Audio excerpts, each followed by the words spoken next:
Dans une petite ferme, dans des fourrés denses de bardanes, la mère canard a trouvé un endroit confortable pour construire son nid.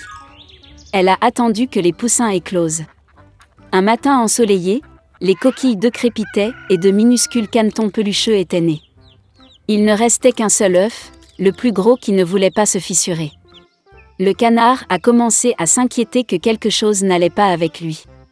Elle se rassit sur l'œuf et décida d'attendre encore un peu.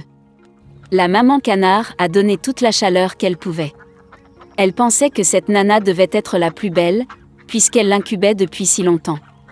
Bientôt, un poussin a éclos du dernier œuf, mais il ne ressemblait pas du tout au reste des canetons. Il était beaucoup plus gros et ses plumes étaient grises. La maman canard était bouleversée de voir un fils aussi laid. Mais elle espérait qu'un jour il deviendrait comme ses camarades. Le reste des canetons se moqua de lui. Il pensait qu'il était méchant et ne voulait pas jouer avec lui. Le lendemain matin, la mère canard est allée avec ses enfants au lac. À sa grande surprise, le vilain petit canard a nagé aussi bien que d'autres. Le canard a ensuite amené ses petits au poulailler pour les présenter à la société.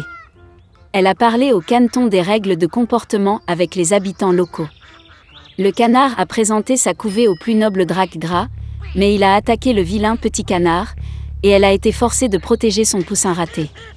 Fat Drac a ordonné de chasser le monstre de la cour.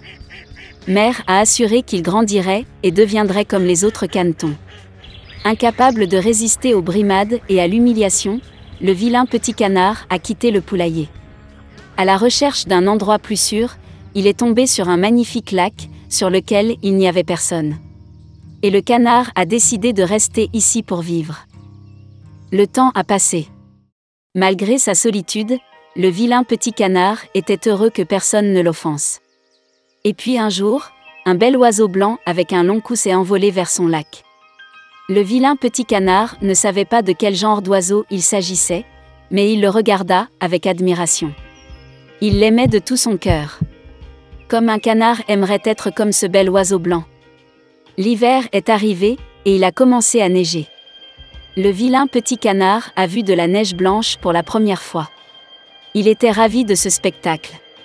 Mais en raison du fait que l'hiver était très neigeux, il était très difficile pour le canard de trouver de la nourriture. Il a dû se promener dans le quartier à la recherche de nourriture. Il était froid et fatigué. Alors le vilain petit canard est arrivé chez le fermier. Quand le paysan a vu un poussin maigre et malheureux, il s'est senti désolé pour lui. Le fermier a décidé qu'il garderait le canard avec lui jusqu'à ce qu'il soit engraissé et mûr. Le printemps est arrivé. Le propriétaire a bien pris soin du poussin, et il a beaucoup grandi. Le canard avait déjà besoin de beaucoup d'espace, et le fermier a décidé de le relâcher au lac. Debout sur la rive du lac, le vilain petit canard regarda son reflet dans l'eau. Et il ne pouvait pas en croire ses yeux, il ne pouvait pas se reconnaître et pensait qu'il y avait quelqu'un d'autre derrière lui. Et puis le canard s'est rendu compte que le merveilleux oiseau dans le reflet était lui-même. Pour fêter ça, il s'est débattu et a nagé sur tout le lac, d'un bord à l'autre. Et soudain, il vit le même bel oiseau blanc avec un long cou, qu'il avait vu une fois auparavant. Le vilain petit canard a décidé de nager plus près d'elle.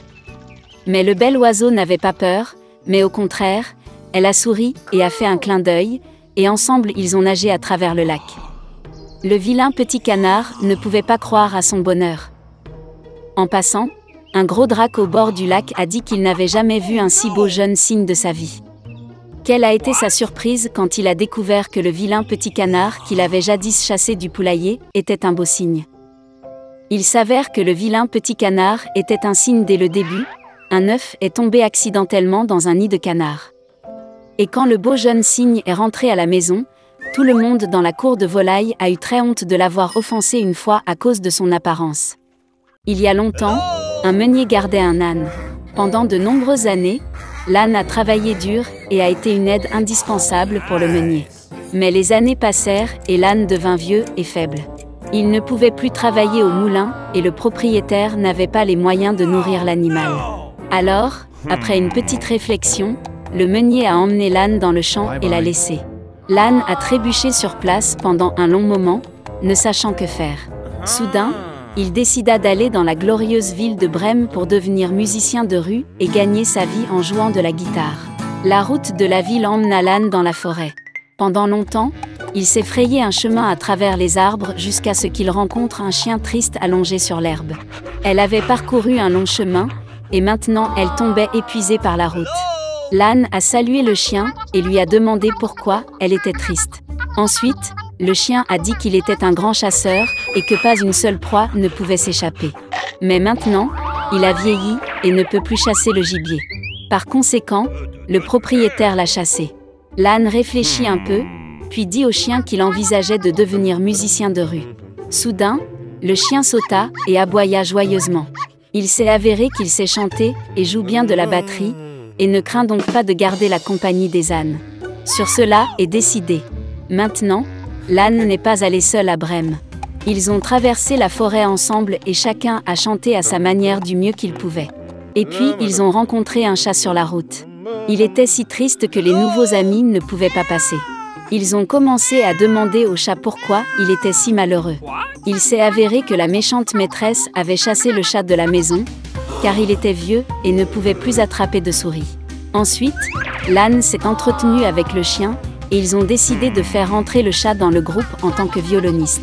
Et ainsi les animaux ont continué leur chemin vers Brême, jusqu'à ce qu'ils rencontrent un coq sur le chemin. Il s'assit sur la haie et chantonna de terreur dans la gorge du coq. Des amis lui ont parlé et ont appris que le coq s'était échappé de l'hôtesse, qui le considérait vieux et a décidé de lui faire cuire de la soupe. Sans réfléchir à deux fois, l'âne, le chien et le chat ont appelé un coq dans le groupe, lui donnant une balalaïka. Ainsi, la troupe nouvellement formée a traversé la forêt jusqu'à la tombée de la nuit. Les amis n'avaient d'autre choix que de s'installer pour la nuit près d'un grand arbre. L'âne et le chien se couchèrent d'en bas, le chat monta sur une branche et le coq s'assit tout en haut de l'arbre. Soudain, une lumière a clignoté au loin. Le coq redressa son œil sénile et remarqua une hutte dans laquelle la lumière était faible. Ensuite, les amis ont décidé de passer la nuit dans une cabane.